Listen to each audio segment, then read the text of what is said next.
You're listening to the European Parliamentary Research Service podcast on the reintegration of returning migrants.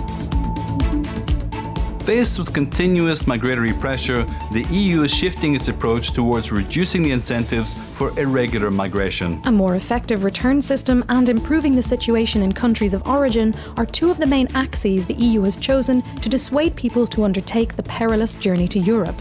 But will it work? It's certainly not without challenges. Stay with us.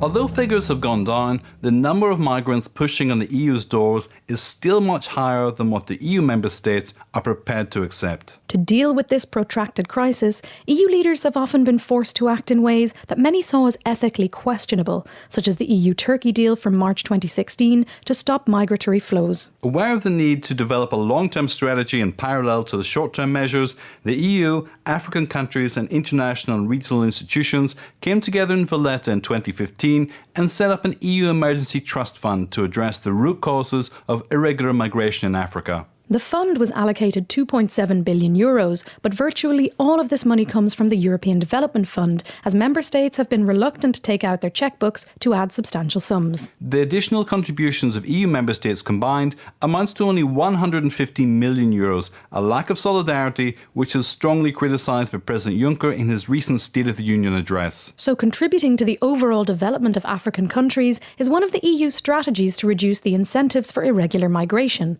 Another is a more effective return system. But that's easier said than done. With effective return rates remaining around 36%, the EU return policy is currently fizzling out. Among the main causes of this impasse are the reluctance of migrants to abandon the country in which they've been living, albeit illegally, sometimes for decades, but also the reluctance of their country of origin to help in the readmission process. This concerns mainly African countries, which are not keen on stopping the flow of remittances that often accounts for a significant part of their GDP. This results in difficulties in obtaining travel documents, lots of red tape, and a general lack of cooperation. To reverse this trend, in June 2016, the Commission launched a new partnership framework with third countries. Let's have a look.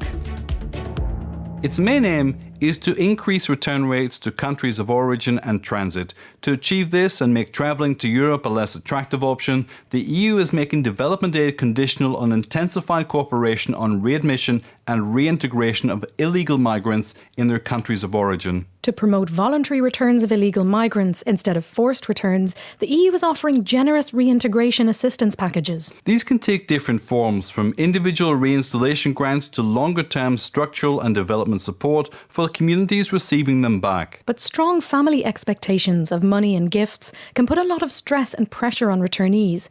That's why the International Organization for Migration finds assistance in kind to be somewhat more effective than the large cash grants. A study by the European Commission stresses the importance of involving the returnee in the decision about the kind of assistance they receive. Comparative analysis shows that at the pre-departure stage, successful reintegration is highly dependent on the character of the return and the level of socio-economic integration of migrants in the host countries. But once back home, training and in-kind assistance to start up a business, accompanied by measures to help returnees re-establish social networks, seems to be what works best. In any case, close cooperation with local partners is vital. The problem is that across the EU there are close to 100 programmes implemented by 27 member states designed to help migrants to return and reintegrate in their home countries.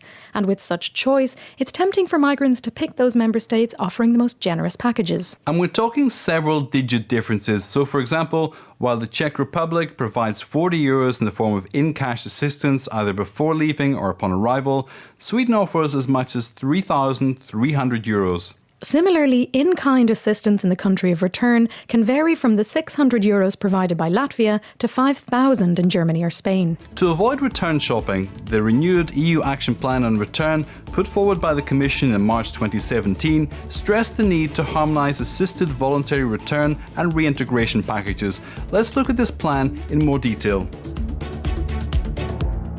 The new package proposes, among other actions, to increase financial support to member states with €200 million in 2017 for national return efforts and reintegration activities. Other actions include improving information exchange to enforce returns and swiftly concluding negotiations on readmission agreements with a number of priority countries. At the same time, the Commission issued a set of recommendations to Member States on how to make return procedures more effective. So what's the view of the European Parliament? Well, concerning the implementation of the new partnership framework, MEPs stressed there is a risk of excessive focus on quantitative results and underlined that increasing return rates needs to be balanced out with other considerations such as development of local economies in partner countries and regional mobility, as well as levels of protection in countries of transit and origin. In this context, the Parliament welcomed the EU programmes on return and reintegration since they include a capacity-building aspect and the improvement of migration management. To MEPs, the reintegration of migrants should be part of all political dialogue with partner countries, as no successful integration is possible without the involvement and active cooperation of local partners and national authorities in the receiving countries. You're listening to the European Parliamentary Research Service podcasts.